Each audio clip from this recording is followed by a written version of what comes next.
There is a moment, brief, unremarkable to everyone who witnesses it, when a woman standing alone in the cold understands exactly what kind of world she is living in.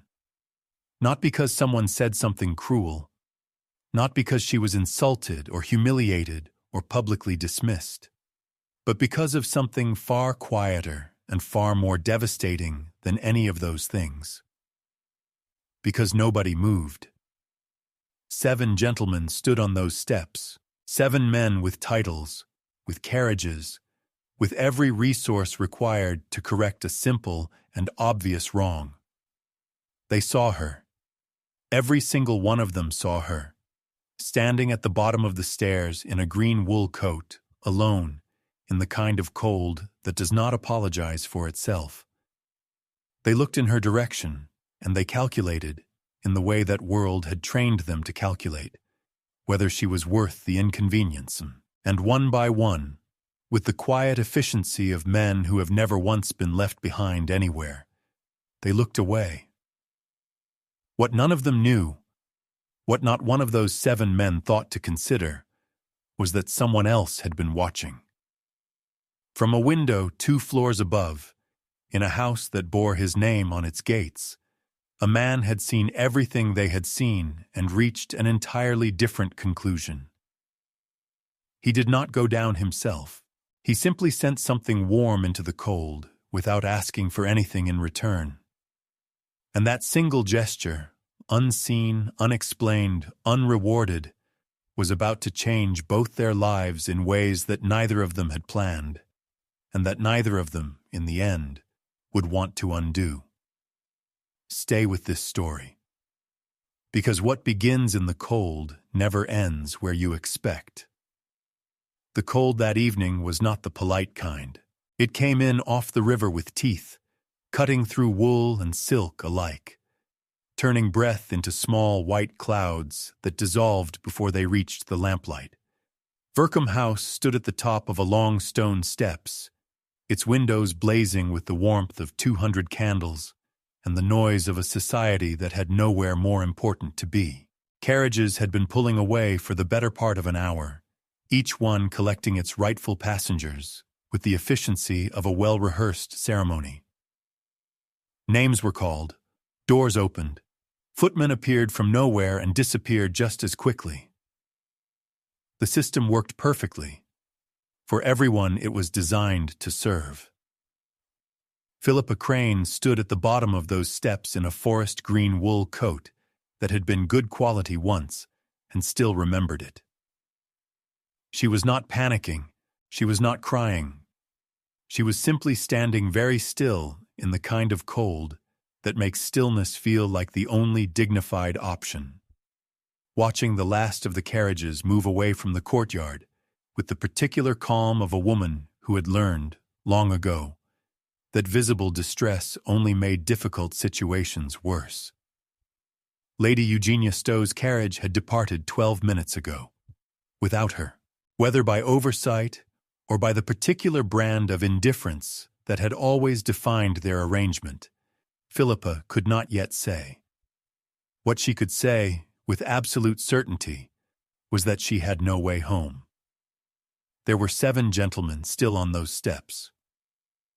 She knew this because she had counted them, the way she counted most things, quietly, without drawing attention to the counting.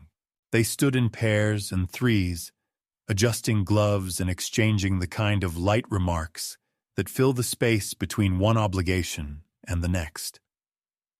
2 of them looked in her direction. Not at her. In her direction, the way one looks at a potted plant or a piece of architectural detail that happens to be in the peripheral line of sight. Then they looked away. All 7 of them, in their own time, looked away, and not one of them moved. Philippa had been Lady Eugenia's companion for 4 years. She knew every social obligation on the calendar, every name worth remembering, every arrangement that needed to be confirmed in advance, and every one that could be left to chance. She had, in those 4 years, never once been left behind at an event. Not because Lady Eugenia was particularly thoughtful, but because Philippa had always made herself impossible to forget. Always the first to the door, always with the wrap already in hand, always 3 steps ahead of whatever inconvenience the evening might produce. Tonight she had been inside retrieving a pair of gloves that Lady Eugenia had set down near the card room. It had taken 4 minutes. 4 minutes was apparently enough. She did not allow herself the luxury of anger. Anger required energy she preferred to spend on more productive things. And besides, she had learned in this life that the women who were most easily discarded were the ones who responded to being discarded with the most noise. So she stood quietly and assessed her situation with the same methodical thoroughness she applied to everything else. The house behind her was still open.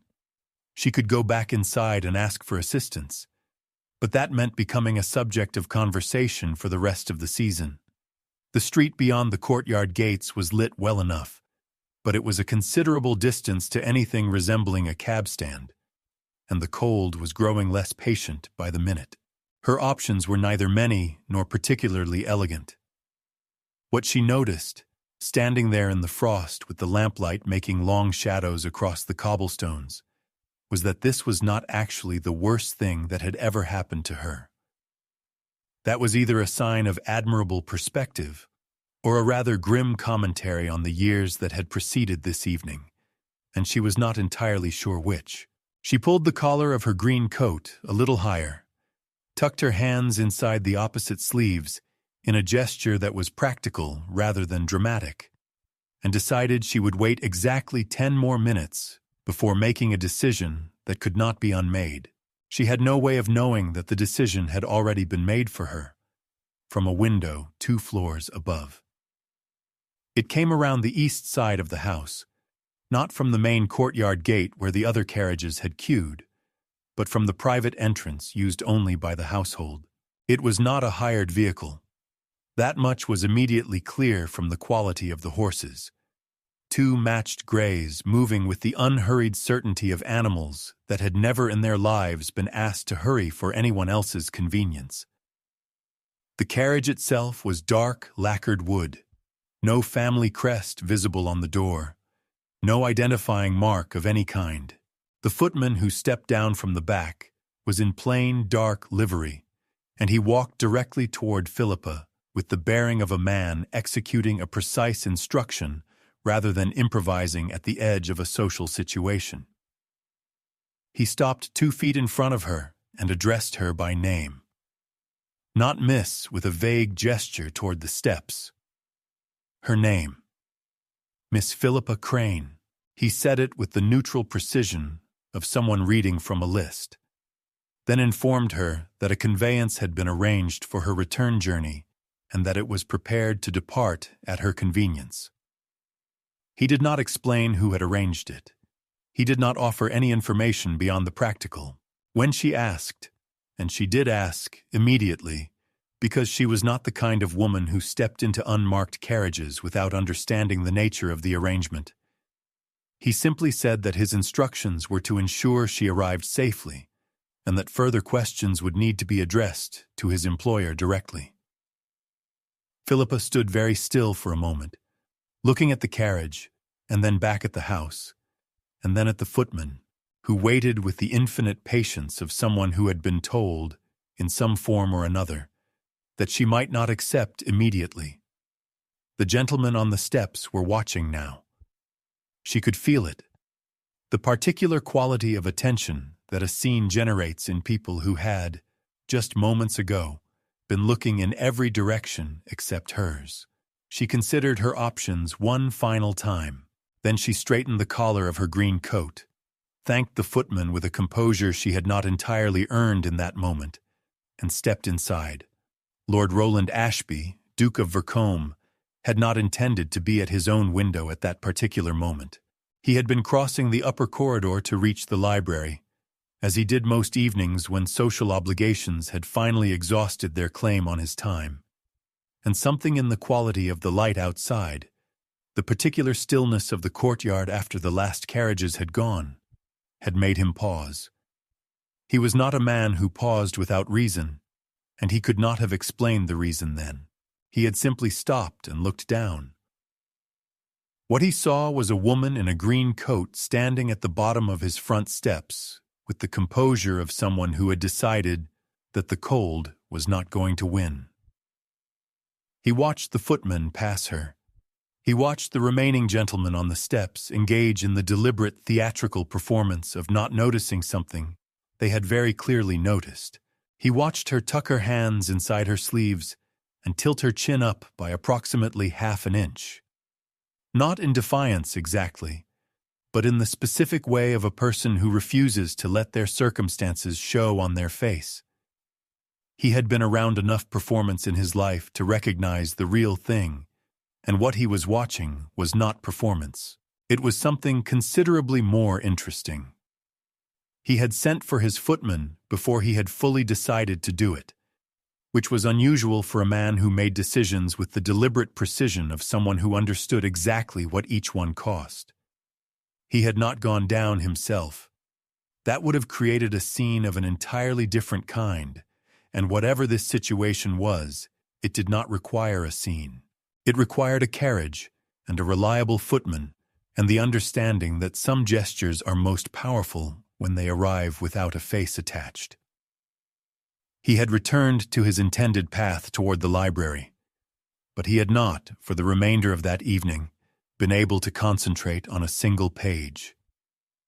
By the following morning, there were 3 versions of the story circulating through the drawing rooms and morning calls of London's better addresses. The first version held that a companion, can you imagine, had been abandoned outside Verkham House in the cold, and had been obliged to accept charity transport from an anonymous source, which was either enormously embarrassing or deeply suspicious depending on who was telling it. The second version, favored by those who had actually been on the steps, was considerably more vague and involved a great deal of "I didn't really see anything clearly," which was, of course, its own kind of answer. The third version, which had reached Lady Octavia Fenmore by 10:30 in the morning, and which she had immediately and carefully filed away, was the most accurate. The carriage had come from inside Verkham House, and it had gone directly to Miss Philippa Crane. Lady Eugenia Stowe received the news over breakfast with the expression of a woman calculating the exact weight of her own error. She had not, she told herself, deliberately left Philippa behind. She had simply assumed. And assumptions in this world had a way of being indistinguishable from choices, especially when they produced consequences. She sent a note before 11. It was 3 lines long, and it did not contain the word sorry in any of its 3 lines, though the shape of an apology was present in the careful neutrality of the language. Philippa read it at the small writing desk in her room, set it face down, and did not respond until the afternoon. What no one in any of those 3 versions had yet addressed was the more fundamental question beneath the story, the one that Lady Octavia had already identified, and that the rest of society would arrive at eventually, because society always did. The question was not how did she get home. The question was who was watching closely enough to know she needed a way home, and why did they care? That question had no comfortable answer, and uncomfortable questions, in that world, had a way of becoming very interesting stories. The distinction mattered enormously in that world, and Philippa had never been allowed to forget it. A guest arrived with her own name, her own place card, her own social weight. A companion arrived as an extension of someone else, useful, present, and fundamentally invisible in the way that good furniture is invisible, noticed only when something goes wrong. She sat to the left of Lady Eugenia at dinners, 2 seats removed from anyone worth speaking to. She managed the correspondence, confirmed the arrangements, remembered the names that Lady Eugenia occasionally misplaced, and did all of it with the kind of quiet efficiency that is rewarded not with gratitude, but with the assumption that it will simply continue. She had not always been a companion. There had been a time, before her father's investments collapsed with the spectacular thoroughness of a building whose foundations had been quietly rotting for years. When Philippa Crane had sat at the center of tables rather than to the left of them, she had been educated well, presented properly, and given every reasonable expectation that her life would follow the pattern her mother had carefully laid out. Then the pattern had been removed, all at once, on a Tuesday in November, and what remained was a woman with excellent manners, considerable intelligence, and very few options. Lady Eugenia had offered her a position 3 weeks later. Philippa had accepted it the same day. What she had never done, in 4 years of that arrangement, was allow herself to be diminished by it. She dressed with care on a small budget, spoke when she had something worth saying, and maintained the particular interior dignity of someone who knows that their circumstances do not define their character, however loudly those circumstances might insist otherwise. The green wool coat was the last good thing her mother had bought her, and she wore it to every winter event without apology. If people noticed that it was the same coat season after season, they had the decency, or perhaps the indifference, not to mention it.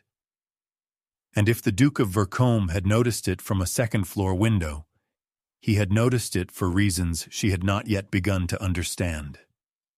You now know who Philippa is. You know what she carries. You know what she lost and what she built in its place, and how much it has cost her to remain standing with dignity inside an arrangement that was never designed with her in mind. But here is the question. This story is really asking, the one that sits underneath everything else like the gray mud underneath that winter estuary. What happens when a woman who has spent 4 years making herself invisible is suddenly, irrevocably seen, not by accident, not by pity, but by genuine and deliberate attention, by the one person in that world with enough power to change everything? Does she let herself be seen?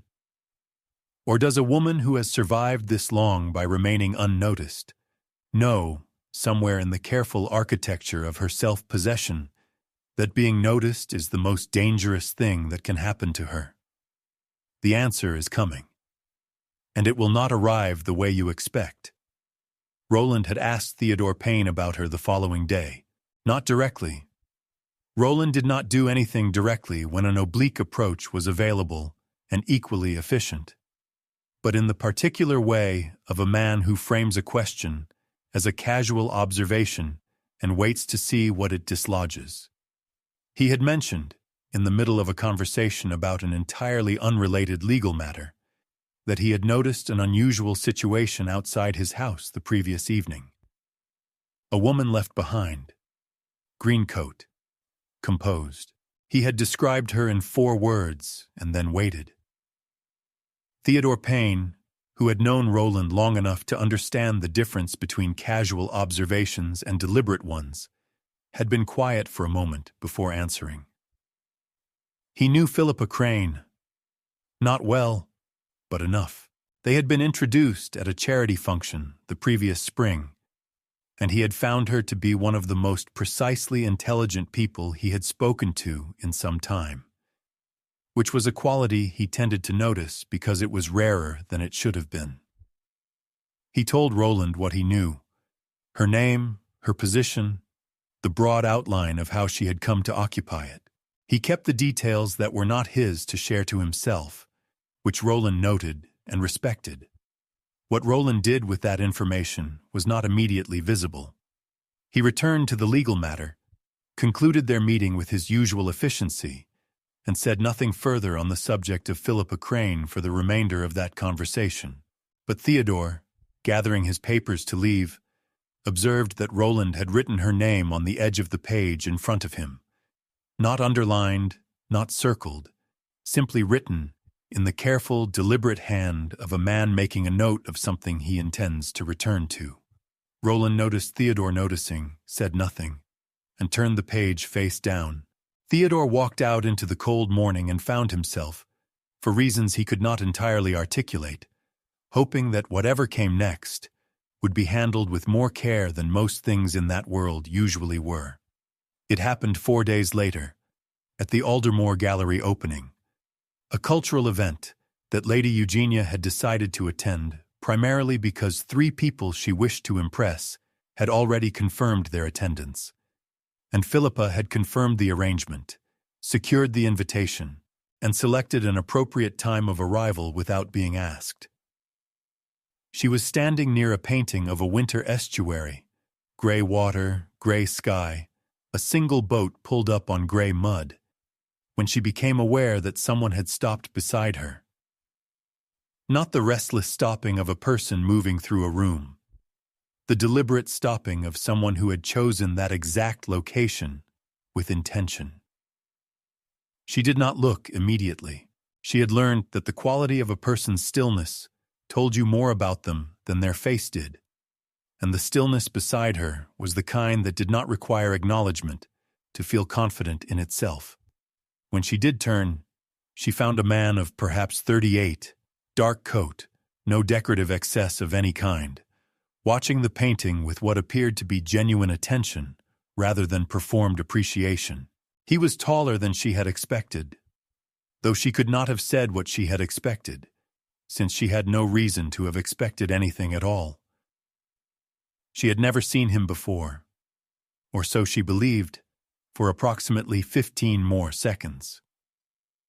He said that it was an unusual choice of painting to spend time with, given that the room contained several more conventionally admirable works. His tone was not critical, it was curious, and there was a difference. She said that conventionally admirable works tended to give her nothing to think about, and that she found gray landscapes more honest than golden ones, because they did not attempt to improve upon the truth of a thing. There was a pause. Then he said that was a more interesting answer than he had anticipated, and introduced himself.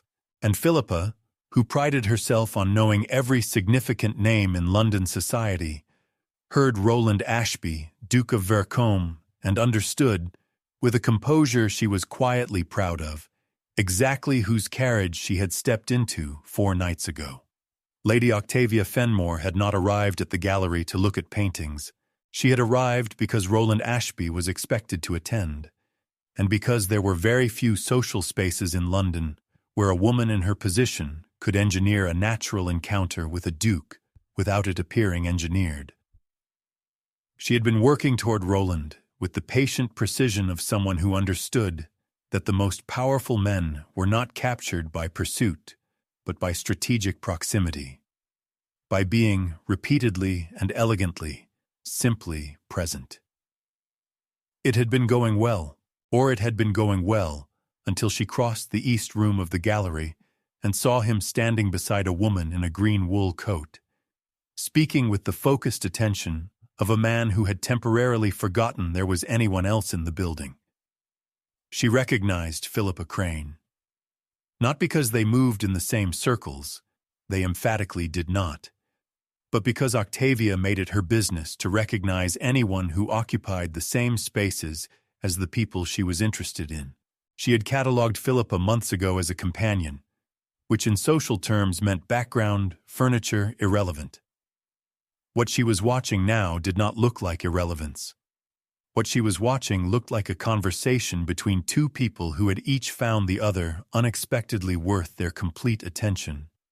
And that was an entirely different category of problem. She did not approach. Approaching would have required her to insert herself into something she had not been invited into, and Octavia was far too precise to make that kind of error. Instead, she accepted a glass of wine from a passing tray, positioned herself at an angle that allowed her to observe without appearing to observe, and began the quiet, methodical work of understanding what she was dealing with. A companion with no fortune, no title, no family connections worth mentioning, and yet Roland was still talking to her, still listening, still standing with his weight slightly forward in the way of a man who is genuinely interested in what comes next. Octavia filed all of it away and smiled pleasantly at a passing acquaintance. By the time she left the gallery, she had already decided on her first move, There was a letter in the inside pocket of the green coat.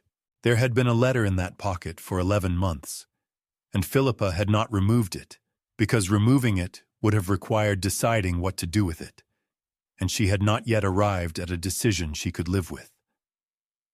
It was from her younger brother, Clement, 3 pages, written in the hurried, uneven hand of someone composing under pressure, detailing the precise nature of the remaining debt attached to their father's estate and the timeline within which it would become irreversible.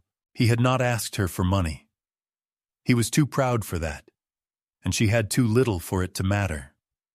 He had asked her, in the careful language of someone trying not to ask anything at all, whether she had any connection at all, to anyone in a position to intervene in a legal matter of moderate complexity before the end of the year. She had read the letter 17 times. She knew the number because she had counted, in the way she counted things that mattered, quietly, without sentiment, because sentiment had never once solved a practical problem. She had no connection to anyone who could help.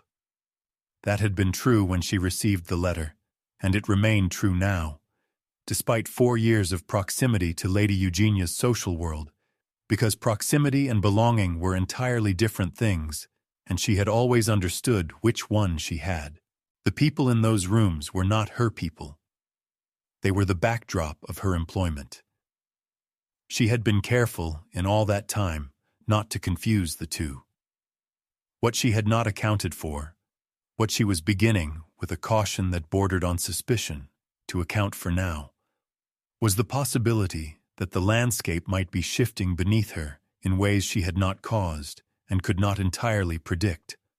A carriage had come for her out of the darkness. A duke had crossed a gallery to stand beside a gray painting and ask her what she thought of it. She was not a woman who believed in coincidence, not because she was superstitious, but because she was observant, and observation had taught her that most things which appeared accidental had in fact been arranged by someone with a reason. She touched the outside of her coat pocket once, briefly, as she was leaving the gallery. The letter was still there. The problem was still there, and for the first time in 11 months, she was not entirely certain that it would remain unsolvable forever. Roland Ashby had a reputation in London society that was accurate in its outline and entirely wrong in its interpretation. People said he was cold. What he actually was precise, a distinction that mattered enormously to him and not at all to anyone else. He did not make gestures without meaning them. He did not speak without having considered what he intended to say. He did not send carriages into the night for women he had not yet met, unless something in the quality of their stillness at the bottom of a stone staircase had told him, with an authority he could not rationally justify, that leaving them there was not something he was prepared to do. He had never explained that carriage to anyone, not to his footman, who had executed the instruction without comment, not to Theodore, who had asked with his eyes and been answered with silence, not to himself, in the honest accounting he conducted most mornings before the house was fully awake. He understood, in a general sense, that he had acted on an instinct he rarely allowed to operate without supervision, and that the instinct had been correct, and that being correct did not make it less unusual. What he had not done was examine the instinct too closely, because Roland had learned, from a particular grief he kept in a room in himself that had no windows, that examining certain things too closely had a cost he was not always prepared to pay. But the evening after the gallery, he had found himself doing something he had not done in years. He had sat in the library with no book open in front of him and simply thought about a conversation. The gray painting, the winter estuary. Gray landscapes are more honest than golden ones because they do not attempt to improve upon the truth of a thing. He turned the sentence over in his mind the way you turn an object in your hand to understand its weight. He had met women who were witty and women who were beautiful, and women who were strategically interesting in the way that things placed deliberately in your path are interesting. He had not, in recent memory, met a woman who said something that was simply and precisely true. The experience was disorienting in a way he found, against his better judgment, entirely compelling. The Pembridge Winter Assembly was not an event Roland typically attended with any enthusiasm. It was large, loud, and populated by people who confused volume with importance. 3 qualities he found individually tolerable and collectively exhausting. He had confirmed his attendance because Lord Pembridge was an old ally and certain obligations did not diminish with time. He had arrived exactly on schedule, accepted exactly 1 glass of champagne, and was conducting the efficient social geometry of a man who intends to fulfill every necessary obligation and depart before the evening becomes indistinguishable from the previous 20 evenings exactly like it. He saw the green coat before he saw her face. It was across the room, near the far set of windows, and it stood out not because it was remarkable in itself, but because he had apparently, without entirely deciding to, memorized it. Philippa was standing beside Lady Eugenia, performing the specific invisible labor of a companion at a large event, managing proximity, managing the social temperature, present enough to be useful and receded enough not to be noticed. Except that Roland noticed her with the immediate precision of someone whose attention had quietly reorganized itself around a new point of reference without asking permission. He did not cross the room immediately. He was not impulsive by nature, and crossing a ballroom directly toward a woman he had spoken to once at a gallery would have created exactly the kind of visible narrative that neither of them needed. Instead, he moved through the room at his usual measured pace, spoke to 3 people he was required to speak to, and arrived near the far windows by a route that was entirely natural and entirely deliberate in equal measure. When Philippa looked up and found him standing 2 feet away, her expression did something very brief and very controlled that he had already learned to read as surprise she had decided not to display. He said good evening. She said good evening, and the conversation that followed lasted 40 minutes, during which Lady Eugenia was introduced to 2 viscounts she had been attempting to meet for a full season, largely because Philippa had quietly engineered both introductions from a position that made them appear entirely accidental. Octavia moved on a Thursday. Philippa learned of it on a Friday morning, through the particular channel by which unwelcome information always arrived. Not directly, not cleanly, but in the form of a comment made by Lady Eugenia at breakfast, delivered with the careful neutrality of a woman who wanted to observe the reaction more than she wanted to convey the content. There was talk, Lady Eugenia said, stirring her tea with more attention than it required, about the nature of Miss Crane's interest in certain distinguished company. Talk that suggested the interest was not entirely, she paused, appropriate to her position. Philippa set down her cup. She did not set it down quickly, which would have been telling. She set it down at the natural end of a sip, with the same composure she brought to everything, and asked Lady Eugenia to be more specific. Lady Eugenia was not more specific. She offered instead the social shorthand of raised brows and careful vagueness that meant, someone has put a story into circulation, and the story is not flattering, and I am telling you this as a form of warning that is also, if I am honest, a form of assessment. Philippa thanked her, excused herself with perfect timing, and walked to her room with a steadiness that she maintained all the way to the door, before sitting on the edge of the bed and permitting herself exactly 2 minutes of something she rarely allowed. A clear, cold anger at the predictability of it all. The story, as she was able to reconstruct it by afternoon, was that she had manufactured the situation outside Verkham House, that she had arranged to be left behind, knowing Roland would see. That the green coat, the composed waiting, The entire scene had been a calculated performance designed to attract exactly the attention it had attracted. It was a story that required its audience to believe that Philippa Crane had the kind of reach and planning that could arrange a duke's attention from the bottom of a stone staircase, which said rather more about Octavia's own methods than it said about Philippa's. But stories in that world did not need to be plausible. They only needed to be repeated. Theodore told Roland on a Saturday.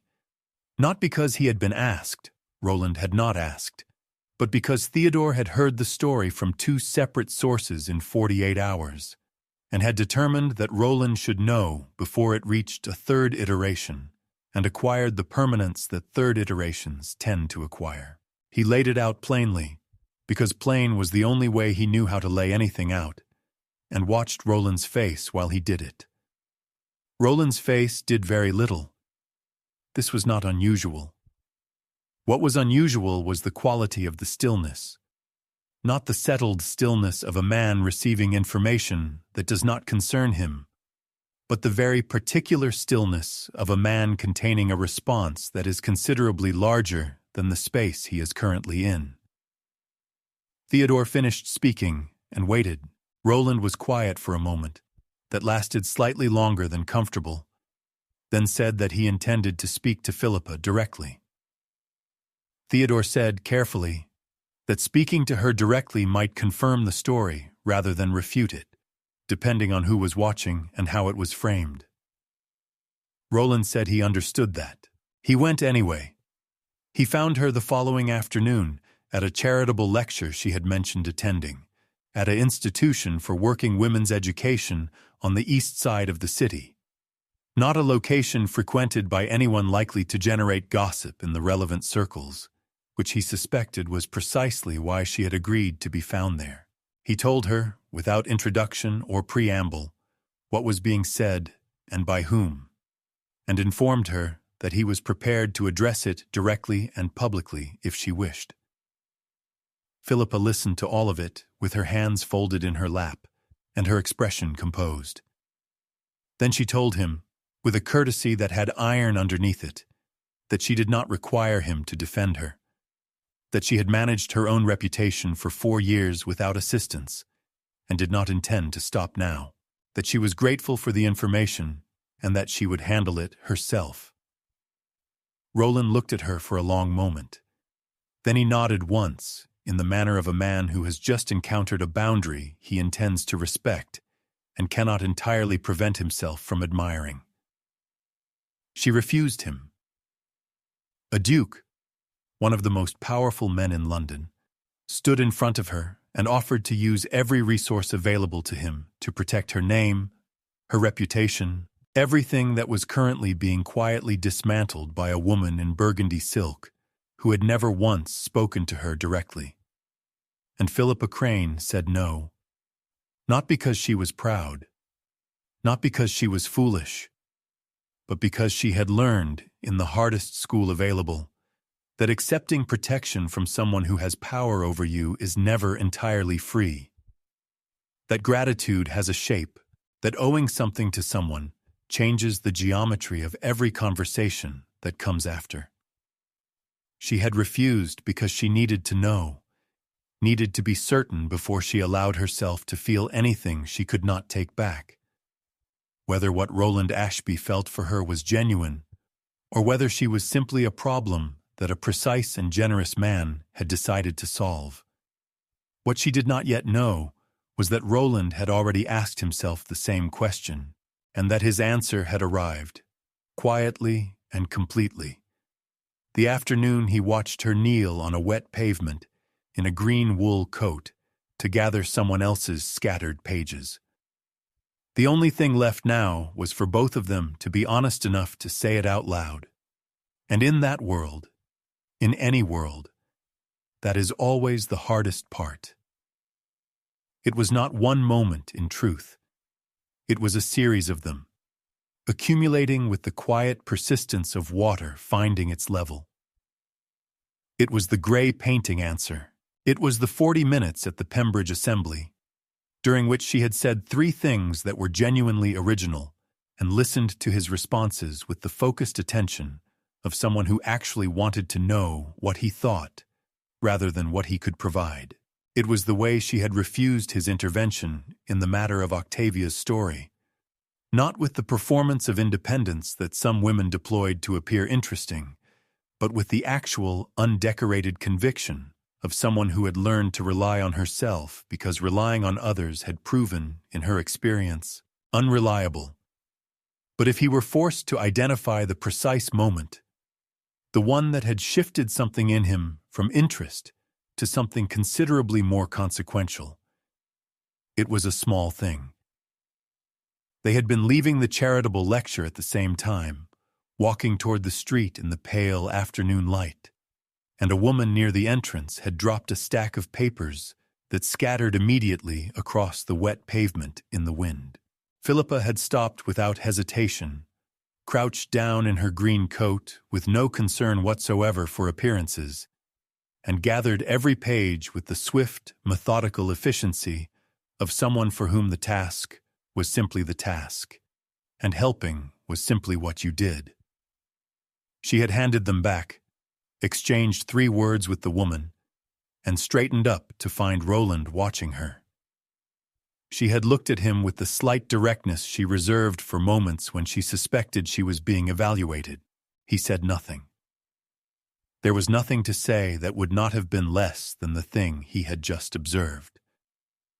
They walked to the street in silence, and at the corner where their directions diverged, she said she would see him at the Marchmont dinner on Thursday, and he said he would be there, and they parted in the gray afternoon with the natural ease of 2 people who have not yet named what they are to each other, but have quietly stopped pretending it is nothing. The Marchmont dinner was the kind of event that existed primarily as a social audit, a room full of people assessing one another's positions with the focused attention that less honest societies reserved for financial statements. Lord Marchmont was old money, old connections, and old opinions, and an invitation to his table was understood to mean something specific about where you stood and where you were expected to remain standing. Roland had sat at that table since he was 24. He had never, in all those years, brought anyone to it who required explanation. Octavia had arrived early and positioned herself with the precision Philippa had long since learned to recognize. She was in burgundy silk, perfectly assembled, seated close enough to Roland's assigned chair that the arrangement suggested a familiarity that had been engineered rather than earned. When Philippa entered beside Lady Eugenia and took her correct place 2 seats removed from the interesting conversation, she observed all of it with the practiced detachment of a woman who had learned to read rooms the way navigators read weather. Not to prevent the storm, but to understand its direction.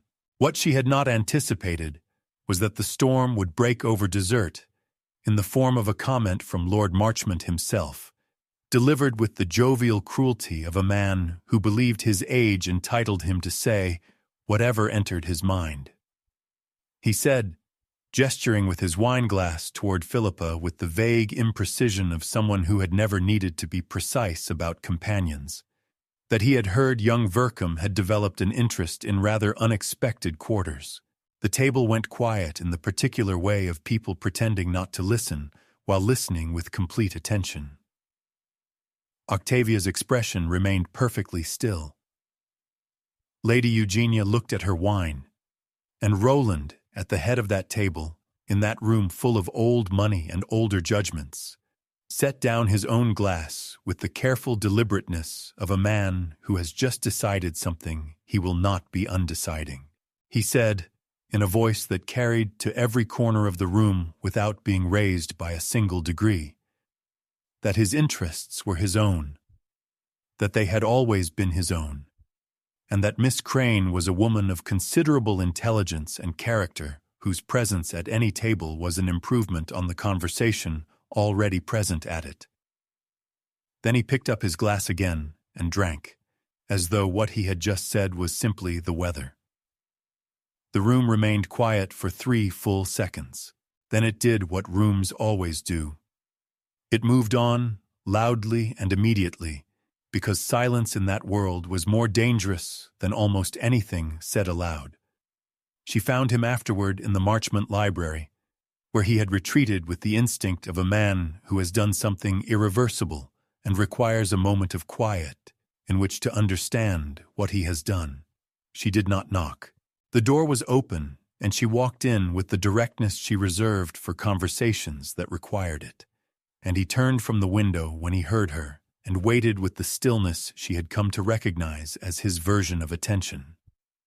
She told him she needed him to understand something clearly, that what he had said at the table had been, in its way, the most generous thing anyone had said about her in 4 years, that she had felt it land in the room and she had felt what it cost, and she was not indifferent to either of those things. But she needed him to understand that she had not come here to tell him she was grateful, because gratitude was not what she felt, or not only what she felt, and she had spent enough of her life saying only the acceptable portion of true things and leaving the rest unspoken, and she was tired of it.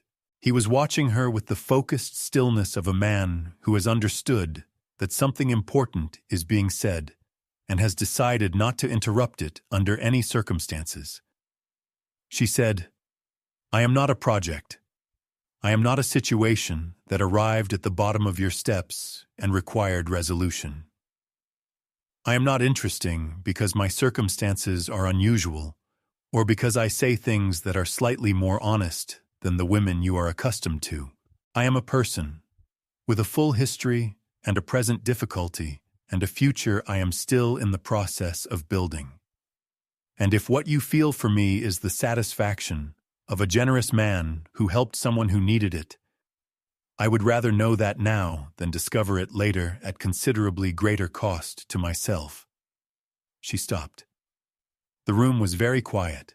Roland looked at her for a long moment, with an expression she had not seen on him before. Not surprise exactly, but the look of a man who has just had something he was carrying put into precise and accurate words by someone else. Then he said quietly that it was not that. She said she needed him to be certain. He said he had not been uncertain since the gray painting. She did not answer him that night. He did not ask her to. There was something in the quality of how he had said it.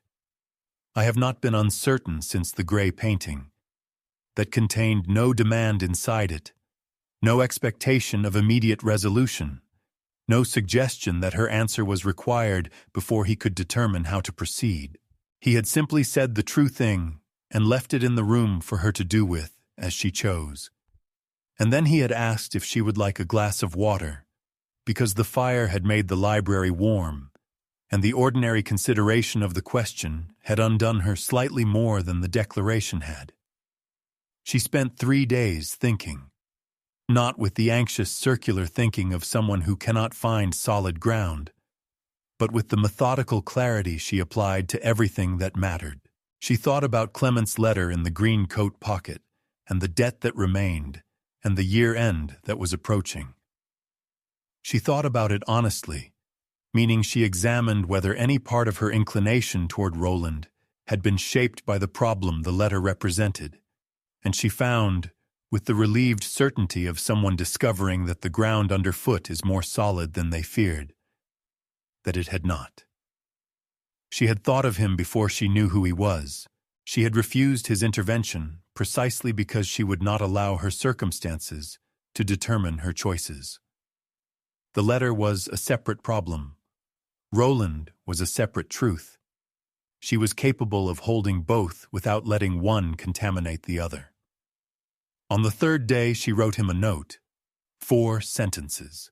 The first 3 addressed, with complete honesty, what she could offer and what she could not, what she knew about herself and what she was still uncertain of, and what she required from any arrangement that involved her complete trust.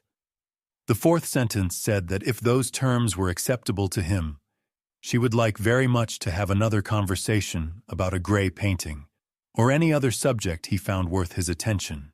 She sealed it without a crest. She had no crest. and sent it by the morning post, which was either the most unromantic delivery mechanism in London or the most honest one. And she had decided that in this particular case, honest was the only thing she was interested in being. Roland received the note before 8 in the morning and read it twice. The second reading was not because he had failed to understand the first. He had understood it completely, with the immediate clarity of someone reading a document that is written with unusual precision, but because he wanted to hold the experience of it for a moment before it became a memory. 4 sentences. Completely honest, entirely her. He set it on the desk beside the window where the morning light came in gray and clean, and he looked at it for a while in the way he had looked at the winter estuary painting, and felt the same thing he had felt then. The particular satisfaction of encountering something that did not attempt to improve upon the truth of itself. He responded the same morning. His note was longer than hers, which he suspected she would find either amusing or characteristic, and it addressed every term she had named with the direct seriousness they deserved, not negotiating them, not reframing them, but simply meeting them one by one as someone who had read them carefully and found nothing in any of them that gave him pause. He wrote that he had no interest in half-truths or comfortable arrangements, or any version of this that required either of them to leave something important unspoken. He had had enough of rooms full of things that went unsaid. He found he was no longer willing to live in them. At the end, he wrote that he would be at the Aldermore Gallery on Saturday morning, beside the grey painting, at 10 o'clock, should she wish to continue a conversation that he intended, if she would permit it, to continue for a considerable time. She arrived at 2 minutes past 10 in the green coat. He was already there. The painting was exactly as it had been. Grey water, grey sky, the single boat on grey mud, honest in the way of things that do not perform.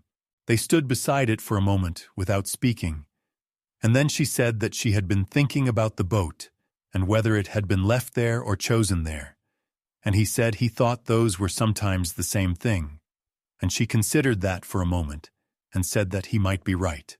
Outside the gallery windows, the cold had returned, sharp and clean off the river. The same cold that had stood her at the bottom of stone steps in a green coat and sent a carriage out of the darkness without explanation or demand. It had been, in the end, the beginning of everything, not because the cold had been kind, but because one man in one window had looked down when every other man had looked away, and had sent something warm into it without asking for anything back. That, Philippa thought, standing beside the grey painting in the grey morning light, was not a small thing. It was, in fact, the only thing that had ever mattered. The next story is already waiting for you.